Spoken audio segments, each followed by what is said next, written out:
tragedy. Amitav Ranjan is a former Mi-17 V5 pilot. He joins me live on this. Mr. Ranjan, thank you very much for being with us on this terribly, terribly tragic day where we're reporting, the possibility that all lives are lost on this Mi-17 V5 helicopter that went down. There's a confirmation that 11 people have died. There is likely to be a confirmation on the worst case scenario in a few minutes from now. But Mr. Ranjan, can you give us a sense of helicopter accidents? They are rare, but they do happen. These are some of the best pilots in the world. These are relatively new helicopters. In the very limited information that we have right now, the terrain that you are also quite familiar with, what do you think are the various different possibilities that we should be looking at? To start off with, these helicopters are not new. And these pilots, as you rightly brought out, they are the best trained and they are the best professionals which we can expect to fly such dignitaries or even for war fighting. These are very good, reliable helicopters. The same helicopters are being for airlift of VVIPs also. And to say that either helicopter or the crew is at fault is conjecture at this point.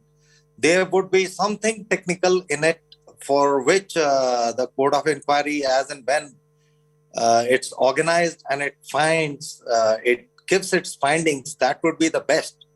But if we start looking into how and what can happen, so the main culprit always has been weather. Weather in these hills is nasty at the best. And currently the weather in that sector is not very good. It's not very clear. So weather could be one of the factors. Another factor which we can think is maybe a technical defect. I have also had a couple of times when we had some minor technical details, defects which later on start becoming bigger as the flight progresses.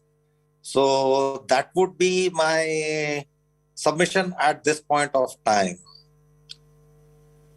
Weather, likely could have played a factor, but, obviously a crash inquiry, sir, will likely have to go into many, many different details. A lot of people will be wondering, when there is a grave emergency in flight, Mr. Ranjan, when there's a helicopter emergency in flight, it's exponentially more difficult, for the occupants of it to survive than in a fixed-wing aircraft. Isn't that true, sir?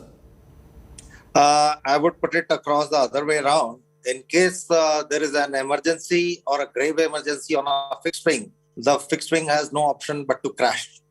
In a helicopter, the helicopter is built with a mechanism in which even if both the engines, as it is on the Mi-17s or in any other helicopter which has got one engine also, the helicopter can come down onto ground safely by a method called as auto rotation. And there has been multiple number of times when an auto rotative landing has been carried out and all occupants have walked out of the aircraft and the aircraft has remained intact.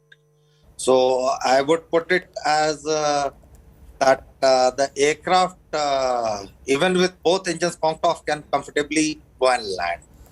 So in that case, sir, that probably means that in this particular case, a combination of things must have gone wrong. There must have not been enough altitude. There must have been a possible engine failure, weather, technical failure, whatever it is. A combination of things must have gone wrong for such a tragedy to happen. If we like to get into a likely cause, so it could be weather combined with a technical defect on board, which would not have given crew time to respond, the timely response to recover out of it. So it could be the altitude would not be a problem in a Mi-17 class of helicopter because it can climb away to safety even with one engine. So it's not an issue at all. But if technical defect combined with weather effects, then there is a likelihood